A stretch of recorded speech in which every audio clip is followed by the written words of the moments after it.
të shkojmë pak te pjesa personale, emocionale, sepse 8 orë ose edhe 12 orë në ditë ja kushtojmë punës, kur shkojmë për një mision të caktuar akademik apo profesional, po si ishte pjesa e përshtatjes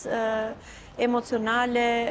ndërveprimi njerëzor, pati ndonjë shok kulturor, pati ndonjë ndryshim në etikën e punës, komunikimi, limitet që mund të kishin, si ishte kjo pjesë e përshtatjes ndërpersonale? Kjo pyetje më bën të mendoj që kam patur disa, mund të themi, jo sfida, ose mund të themi pjesë e sfidës e saj diskriminimeve. Pjesat e sfidës ishte që vërtet të kuptoje kulturën, dhe unë nisa pak më përpara duke thënë që duhet ishte gjithmonë veten me një vetë motivim. Pra, kishte shumë arsye që gjatë rrugës ti ta lëshoje fijen. Prandaj duhet që të kishte një vetë motivim në mënyrë të vazhdueshme. Duhet që të ushqeje patjetër networku në mënyrë të vazhdueshme. Dhe kjo më bëri që unë ta kuptoja vetëm muajt e fundit, domethënë, ose mund të themi nxorja një konkluzion vetëm muajt e fundit, që kisha arritur të isha e suksesshme edhe në Amerikë fal këtyre hapave që kisha ndjekur. E vërteta është që shoku i parë që pësova për veten time personalisht ishte mund të themi jeta, sepse çdo gjë ishte lidhur rreth kartës së kreditit, e cila për neve nuk është aq jetësore. Duhet patjetër të kishe një rjetëzim edhe për të gjetur një banesë, por kjo pjesë u rikuperua në muajin e parë. Për sa i përket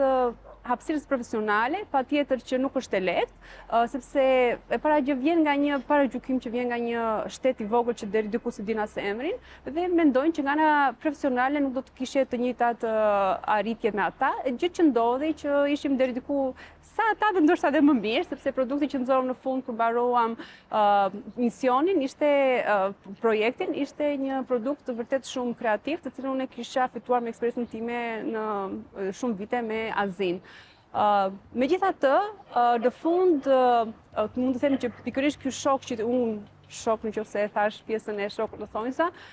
më bëri që unë të reflektoja dhe më bëri të kuptoja që pikërisht kjo mënyra individuale të punuarit në Amerikë nuk është gjithmonë e keqe,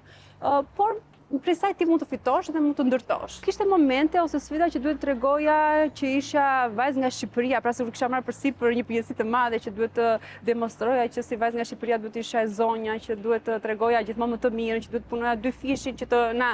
na shikonin, të na kuptonin. Realisht ishte pashmangshme, tani që po e mendoj, unë po të shkoj përsëri do kisha bërë të njëjtën gjë. Doja të pyesja, a ka ndonjë mit apo ndonjë këshill rreth ëndrrës amerikane që do doje t'jau servirje të rinjve që duan dhe po synojnë të shkojnë në Shtetet e Bashkuara të Amerikës për studim apo për punësim? Po, shumë e vërtet që ka shumë rrugë dhe madje do të jesh shqiptar që të jesh eligible, do të jesh i lishëm për të aplikuar, që kështu ka shumë rrugë fantastike në mënyrë jo vetëm nga ana pedagogjike, por edhe nga ana e punës, shkëmbimit të ndryshme pune, dhe unë faleminderit që ti e ke sjellë në fokus të këtij projekti, sepse është vërtet shumë e rëndësishme. Të shkosh në Amerikë besoj se është e njëjta metodologji, do thosha, se të shkosh në çfarëdo lloj vendi që je jashtë vendit tënd që je pak më komod. Duhet patjetër të bësh shumë kërkim. Unë këtë mendoj që pavarësisht që programi që unë kisha ishte program që ti përgatiste të gjithë terreni, mund të themi, por prap duhet të bësh kërkim, ku shkon, kulturën e vendit, deri çfarë han, deri se si mënyrë se si mendojnë, nëse tashmë fal internetit ke shumë informacione. Mendoj se kjo është gjë e parë. E dyta është që sado që unë edhe për këto kërkova, siç thash, ato shoku se si duhet të gjeja, që duhet kisha pikërisht një referencë për të gjetur banesë apo gjithçka lidhje rreth kartës së kreditit, që po i përmend përsëri si dy shok kur fillestar që i pësova në muajin e parë. Mendoj që këto janë momente që ti do të gjesh në rrugëtimin tënd. Nuk do jesh gjithmonë i përgatitur, ama do të jesh shumë i lexuar se çfarë do gjesh. Mendoj gjithmonë që në Amerikë është mjafton erdha. Nuk është e tillë. Domethënë mjafton të marrësh atë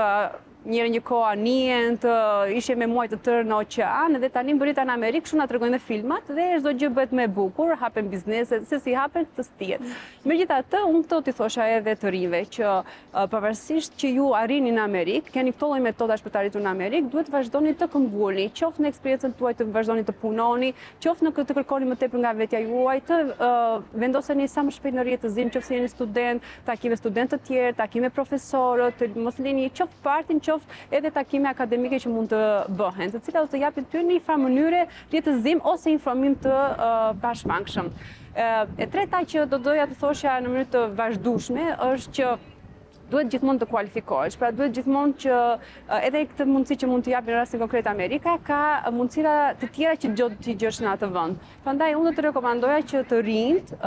të mos mjaftohen thjesht fakti që vajten në Amerikë, apo thjesht fakti që kanë arritur diçka në Shqipëri, se jam shumë e sigurt që do shkojnë ata që janë shumë të mirë,